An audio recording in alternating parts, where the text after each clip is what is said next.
네, 개표가 시작됐지만 아직 초반인 만큼 오후 6시에 발표된 방송 3사의 출구조사 결과를 분석해 보겠습니다. 예, 경북에서는 새누리당이 싹쓸이를 할 것으로 예측됐지만 대구에서는 전체 12석 가운데 4석을 야당과 무소속에 내주는 것으로 예측됐습니다. 한태현 기자와 자세한 소식 알아보겠습니다. 네, 이 대구 지역 출구조사 결과가 나왔는데요. 새누리당 입장에서 봤을 때는 다소 충격적일 것 같습니다. 어떻게 분석하면 되겠습니까? 네, 먼저 대구 전체를 보면요. 네. 여당의 강세 지역인 대구에서 새누리당이 12개 가운데 4석을 내준 것으로 나타났습니다. 네. 수성갑에서는 더불어민주당의 김부겸 후보, 수성을의 무소속 주호영 후보, 북구을의 무소속 홍일학 후보, 동구을의 무소속 유승민 후보 이렇게 4명의 후보가 출구조사에서 앞선 것으로 나타났습니다. 네. 동구을의 유승민 후보를 빼면 세개 선거구에서 새누리당 후보 3명이 상대 후보에게 뒤처진 것으로 예측됐습니다. 네. 네, 이런 출구조사 결과를 어떻게 봐야 할까요? 네, 새누리당 공천 파동이 대구 유권자들의 표심을 자극했다는 분석이 나옵니다. 네. 지난 18대 선거에서도 새누리당의 전신인 한나라당은 대구 12석 가운데 4석을 내줬지만 친박 연달에는 사실상 여당 후보들에게 내준 것이고 시간이 지나서 실제 여당으로 전부 흡수됐습니다. 네. 그런데 이번 사정이 다릅니다.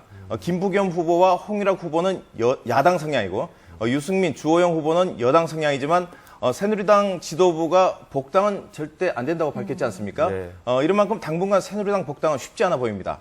이 때문에 새누리당은 지난 수십 년 동안 작대기만 꽂아도 당선된다던 대구에서 출구조사 결과대로 나온다면 그 충격은 적지 않아 보입니다. 네. 공천 파동 이후 지도부가 총출동하고 후보자들이 무릎을 꿇어가면서 지역민들의 마음을 돌리려 했지 않습니까? 네. 하지만 변화를 원하는 유권자들은 물론 새누리당에 애정을 가졌던 전통적인 지지자들조차 새누리당을 선택하지 않으면서 이런 결과가 빚어진 것으로 분석되고 있습니다. 네, 그렇다면 이 대구에서 관심을 모았던 후보들이 얼마의 득표가 가능할 것으로 예측됐는지 출구조사 결과 소개해 주시죠. 네, 대권 유력 주자들의 대결로 관심을 모았던 수성구 갑은 김부겸 후보가 62%로 김문수 후보 38%를 압도했습니다. 네.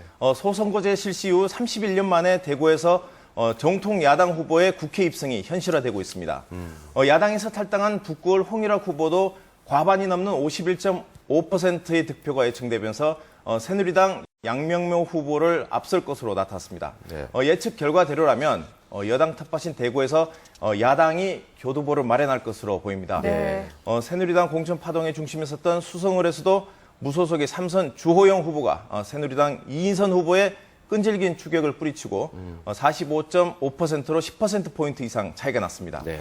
박근혜 대통령과 대립하면서도 전국적 인물로 부상한 무소속 유승민 후보도 지역 최고 득표 예측치인 78.9%를 기록하면서 네. 대구를 대표하는 정치인이자 차기 대권 후보로 주목받게 됐습니다. 네. 경북의 경우 13석 모두 새누리당 후보가 앞선 것으로 예측됐습니다. 3선임에도 새누리당 공천에서 탈락했던 구미을 무소속 김태환 후보는 새누리당 장석춘 후보에 비해 10%가량 득표율이 낮은 것으로 예측됐습니다. 네, 지금까지 대구 경북 출구조사 결과 분석해 봤습니다. 한태현 기자 수고했습니다.